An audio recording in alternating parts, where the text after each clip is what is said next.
The annual London Writers' Festival for Wellspring raises much-needed dollars for programs for cancer patients and support groups and their families. As Janice Dolph reports, today's brunch also gave readers an intimate encounter with some top writers. It's Wellspring's main event, a chance to connect with distinguished authors or hear from those whose lives have been turned upside down by cancer.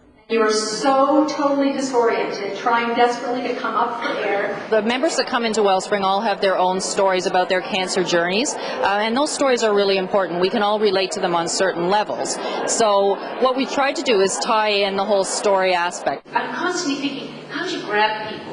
What's going to have resonance with them? And aside from the personal stories, there was a chance to get behind the scenes with some of Canada's most well-known writers.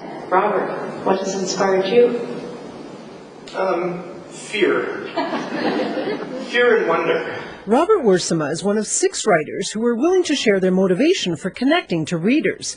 John Doyle sees his role as an observer, whether it's his stories connected to world soccer or the TV racket. Television does tend to breed tremendous ego and often fragility of ego, and it's probably healthy that I sometimes shatter illusions about television, not just for the public, the readers, but for people who work in it. Naomi Duguid has traveled the world from China to Tibet, sharing recipes and culture. It's not because people have everything that the food is interesting. It's what they don't have that forces them to be ingenious and inventive with what they do have. Tish Cohen has inspired thousands of readers in praise and the truth about Delilah Blue. I'm going to be more honest than I usually am in this story. I don't usually tell the truth about this, but the truth is, my dad is an alcoholic. Richard Wright won the Governor General's Award and the Giller in 2001 for Clara Callan.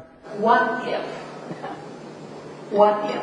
Those are the words that are the gateway into your narrative for me. Today's event raised $25,000 for Wellspring and sold a few books to readers who want to know the how and why a writer writes. Janice Dolph, A News.